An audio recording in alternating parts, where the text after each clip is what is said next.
agama kita mengatur bagaimana supaya tidur kita itu dapat pahala. Imam Al-Ghazali mengatakan kalau orang tidur sehari 8 jam, umur 60 tahun, berarti 20 tahun jumlah tidur kita. 20 tahun kita guring.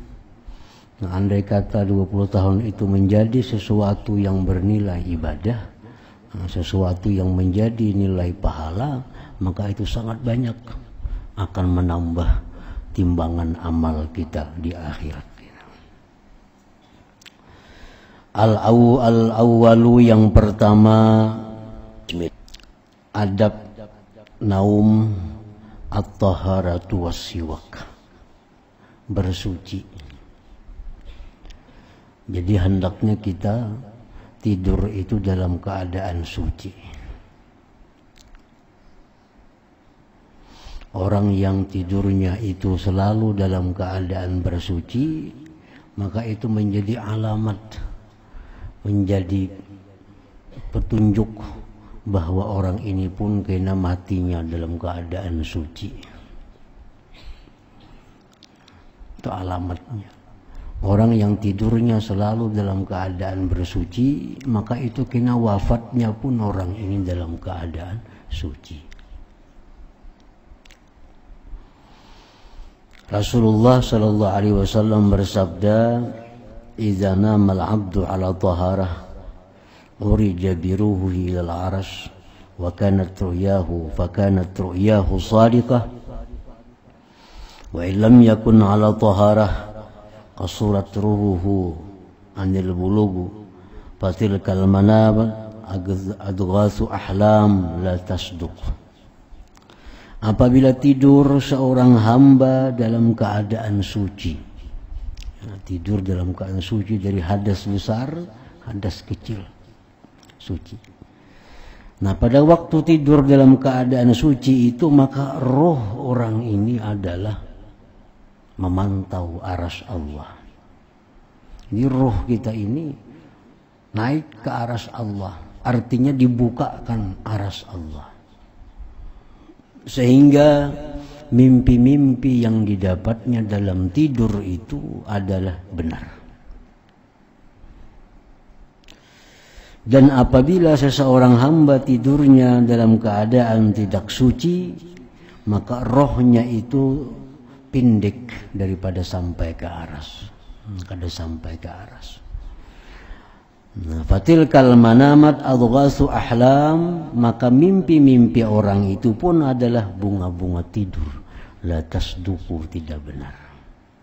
Nah, ini keuntungan suci. Orang yang tidur dalam keadaan bersuci itu. Jadi kalau dapat mimpi, mimpinya bisa diproses. Mimpinya bisa diproses sehingga menimbulkan takwil, menimbulkan takbir mimpi. Dan takbir itu bisa menjelaskan apa-apa yang telah terjadi dan bisa membukakan pengetahuan tentang hal-hal yang akan terjadi. Nah, itu mimpi. Jadi mimpi kita dalam keadaan suci, nah mimpi itu antara dua, takbirnya bisa menjelaskan apa yang telah terjadi, bisa juga membukakan pengetahuan tentang yang akan terjadi di akan datang. Seperti Rasulullah SAW sebelum beliau bisa merebut kota Mekah,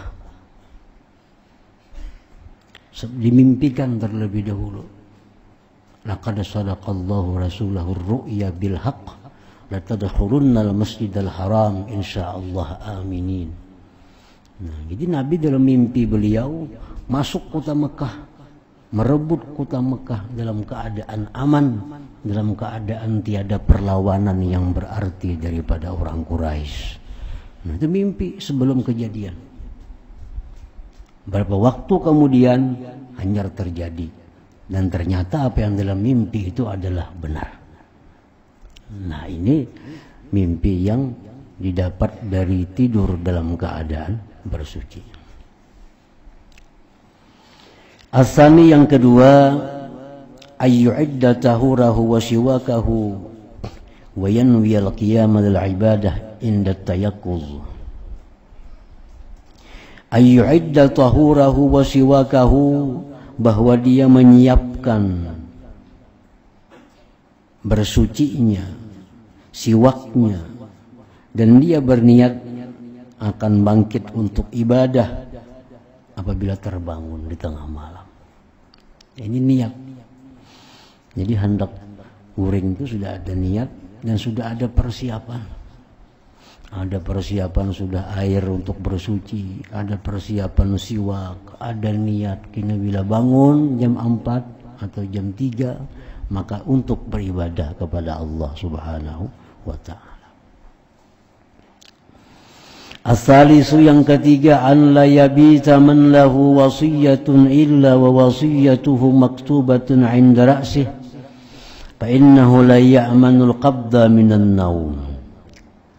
Bahwa tidaklah bermalam orang yang baginya itu ada wasiat, melainkan wasiatnya itu tertulis di sisi kepalanya, karena dia tidak aman akan dicabut nyawa pada waktu tidur itu.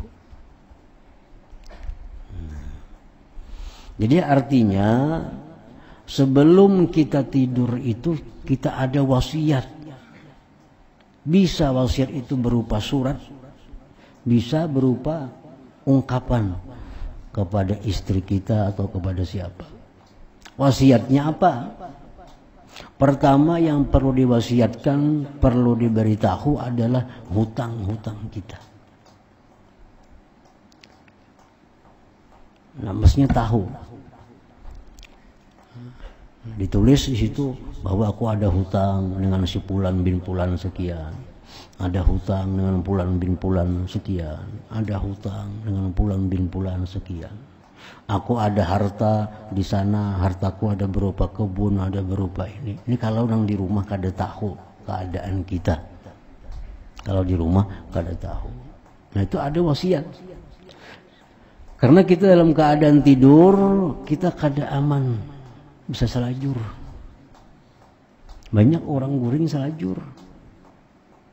Selajur meninggal dunia. Nah kalau kita kada tahu kita ada hutang, kita akan menanggung beban yang berat di akhirat. Kita ada barang-barang titipan orang dengan kita. Nah ditulis dalam surat wasiat itu sepeda motor itu titipan orang. Ampunnya si Fulan bin Fulan, itu ini barang titipan orang, itu barang hutangan dari si Fulan bin Fulan. Sehingga begitu kita meninggal dunia, yang hidup ini mudah. Jadi kita mati kadang membawa beban, kadang mau beban. Jadi hutang piutang kita jangan disimpan. Karena begitu kita wafat, jadi masalah antara ahli waris. Ada orang nagih hutang, Abah Ikam ada hutangan aku 10 juta. Nah, datang pun saya udah Abah Ikam ada titipan aku, ini barang. Nah kalau kita kada bapadah, nah itu menimbulkan bisa-bisa pertengkaran, bermasalah. Nah jadi supaya mati itu kita ringan, mati itu kada ada menanggung hutang piutang dan sebagainya. Ar-rabi'u yang keempat, ayyana mataiban min kulli dzambin, bahwa dia tidur itu dalam keadaan sudah tobat dari tiap-tiap dosa. Nah, tobat sudah. Salimal qalbi li jami'il muslimin, selamat hatinya bagi sekalian kaum muslimin. Artinya la yuhadditsu nafsahu bi zulmi ahad. Dia tidak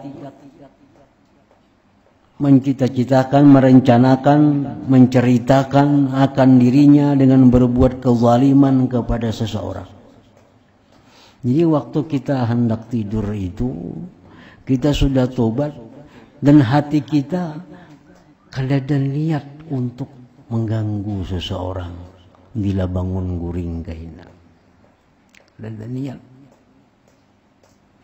Wala ya'zimu ala ma'siyah in istaiqaza dan dia tidak ada mencita-cita kepada maksiat bila mana kina bangun guring tadi. Jadi guring dalam keadaan bersih, tidur dalam keadaan tidak ada menyimpan dendam kepada seorang juga pun. Tidur dalam keadaan tidak ada niat untuk menyakiti orang di esok harinya. Nah,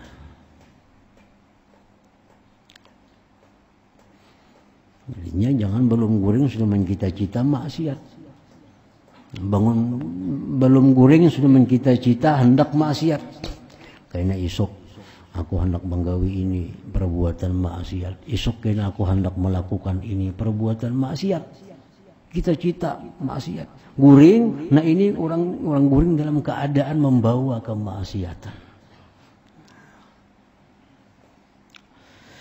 Al-khamisu yang kelima, ayyaqtasida fi tamhidil furushin na'imah, bahwa dia menyadangi pada menghamparkan hamparan yang empuk. Hamparan itu arti jangan hamparan yang empuk, arti yang yaktasid, yang tengah artinya. Nah, jangan yang terlalu empuk, jangan ada hamparan juga. Nah, jadi ada hamparan-hamparan yang iktisad, yang tengah. As-sadisu yang keenam, an la yanama malam yaglibhun naum, bahwa dia tidak tidur selama tidak memaksa akan dia ulih tidur. Jangan hendak diguring-guringkan mata nang kada hendak guring itu. Padahal lebih baik kita berzikir, lebih baik kita membaca kitab, lebih baik kita membaca buku-buku amaliyah ketimbang guring. Jadi mata belum guring, jangan hendak diguring-guringkan. Wala yatakallaf istijlabahu, dan dia tidak memaksakan mengguringkan itu. Illa idza qasada bil isti'anati 'ala al-qiyam bi akhiril lail, kecuali bila adalah tujuannya dengan demikian itu pertolongan atas bangun di akhir malam. Ayo kita nak mengguringkan mata pukul 10 pukul 11 supaya kita bangun di akhir malam atau di jelang sahur itu. As-sabi'u yang ketujuh, ayyana mustaqbilal qiblah, bahwa dia tidur itu dalam posisi menghadap kiblat. Ini satu keutamaan. Ada dua cara posisi menghadap kiblat itu. Ada cara orang yang dalam lahat. Nah, jadi artinya bagian tubuh kita yang muka ini menghadap kiblat. Jadi kita guring itu bahiring. Nah, guring bahiring. Nah, bagian tubuh sebelah kanan kita ini tilam.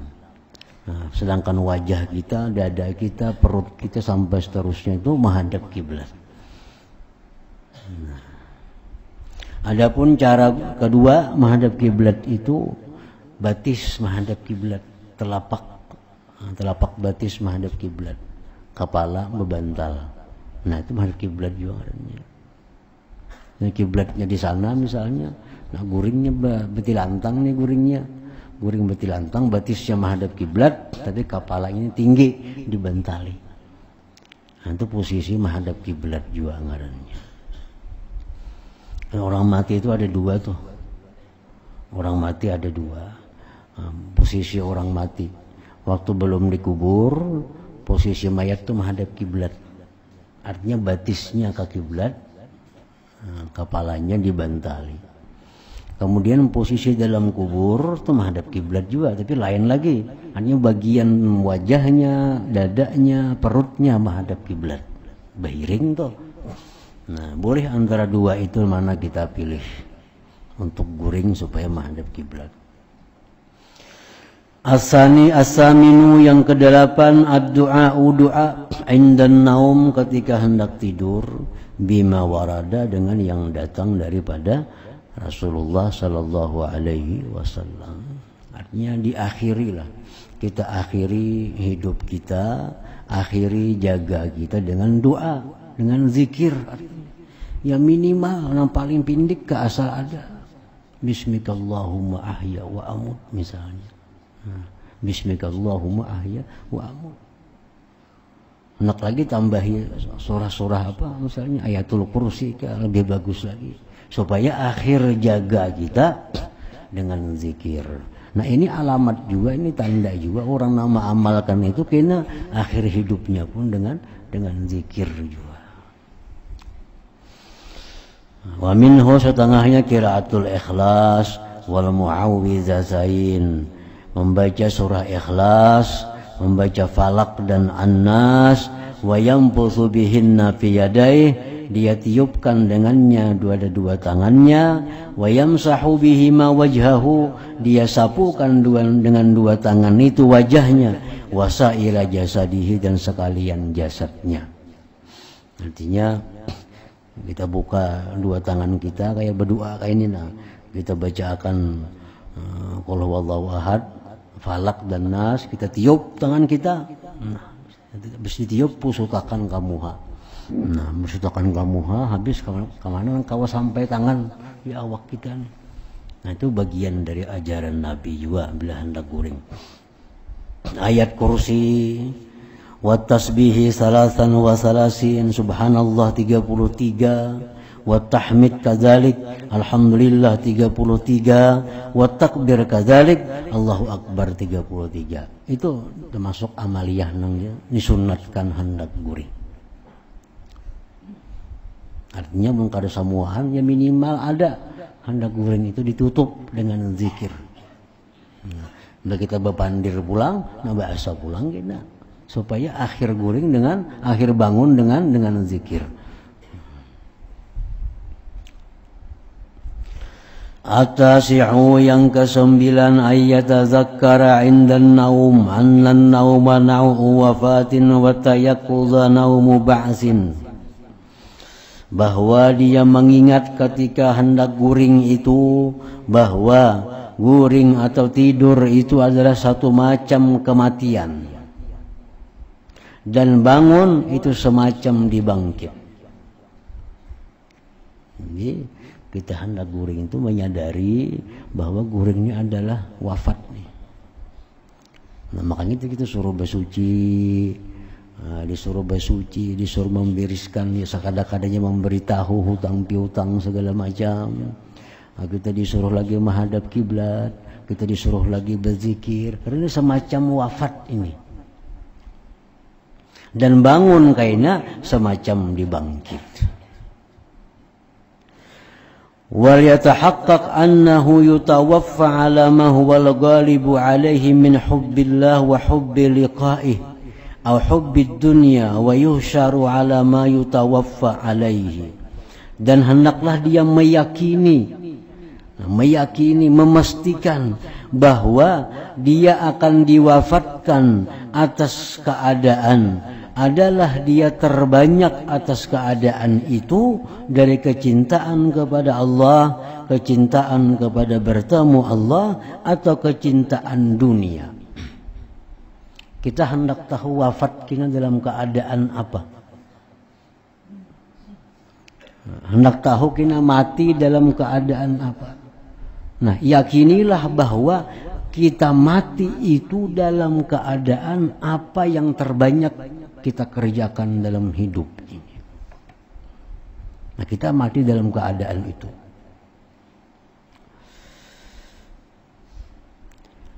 Wal yatahaqqaq annahu yutawaffa ala ma huwa al-ghalib alai min hubbillah wa hubbi liqa'i. Kalau kita sehari-hari ini biasa cinta kepada Allah, cinta kepada Rasulnya, kita akan dimatikan dalam keadaan cinta kepada Allah dan Rasulnya. Bila kita sehari-hari ini cinta kepada ilmu, cinta kepada menuntut ilmu, cinta kepada mengajar ilmu, nah kita pun akan diwafatkan dalam keadaan itu. Bila sehari-hari kita cinta kepada dunia, cinta kepada ahli dunia, kita akan wafat dalam keadaan cinta kepada dunia. Nah itu sudah menjadi hukum adat lah, sudah demikian itu. Wa yuhsyaru ala ma yutawaffa alaih, dan dia akan dihalau di akhirat atas apa yang diwafatkan dia atasnya. Kalau dia wafat dalam keadaan zikir, dia di akhirat akan dikumpulkan dengan ahli zikir. Kalau dia wafat dalam keadaan ilmu, dia mati akan dikumpulkan dengan orang-orang ahli ilmu. Kalau dia wafat dalam keadaan mencintai dunia, dia di akhirat akan dihalau beserta ahli dunia. Nah, wa yuhsyaru ala ma yutawaffa alaihi.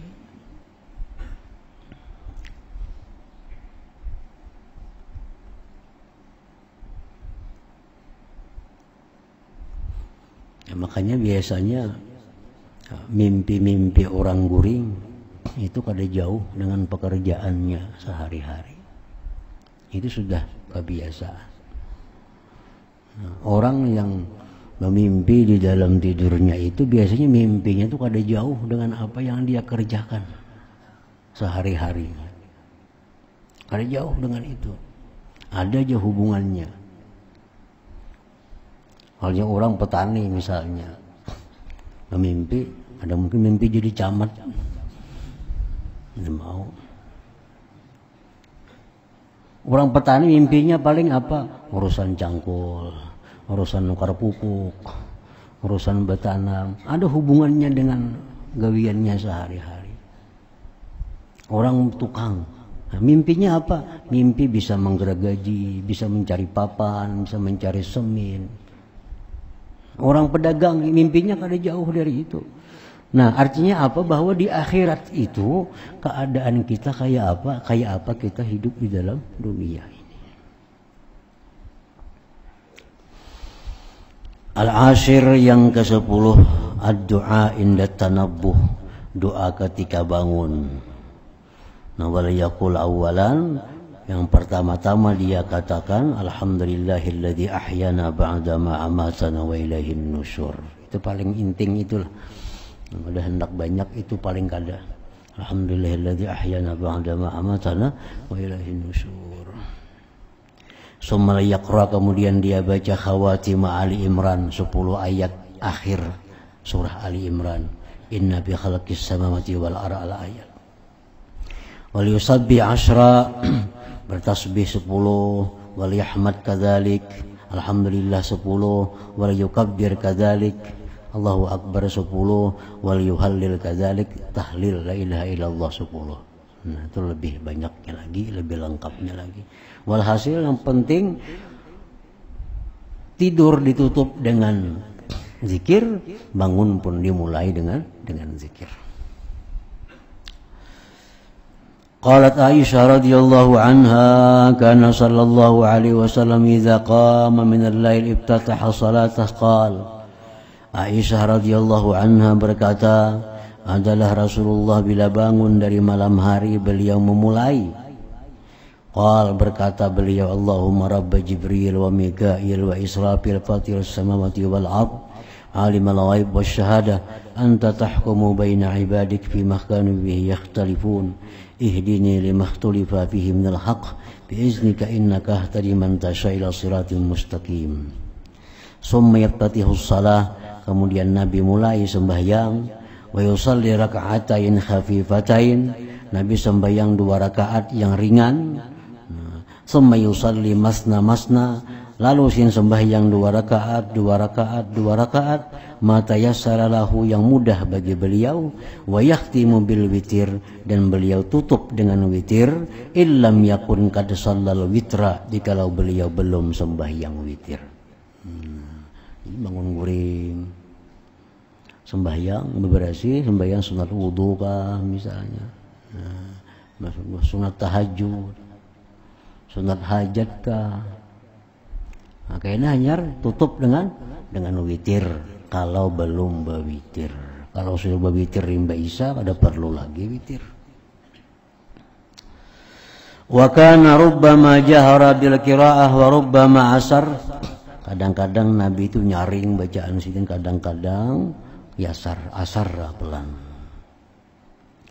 Wa aktsaru ma sahha anhu fi qiyamil lail, paling banyak yang sah dari Nabi pada ibadah sitin di malam hari 13 rakaatan, 13 rakaat. Nah, Ali yang mengatakan 11 rakaat.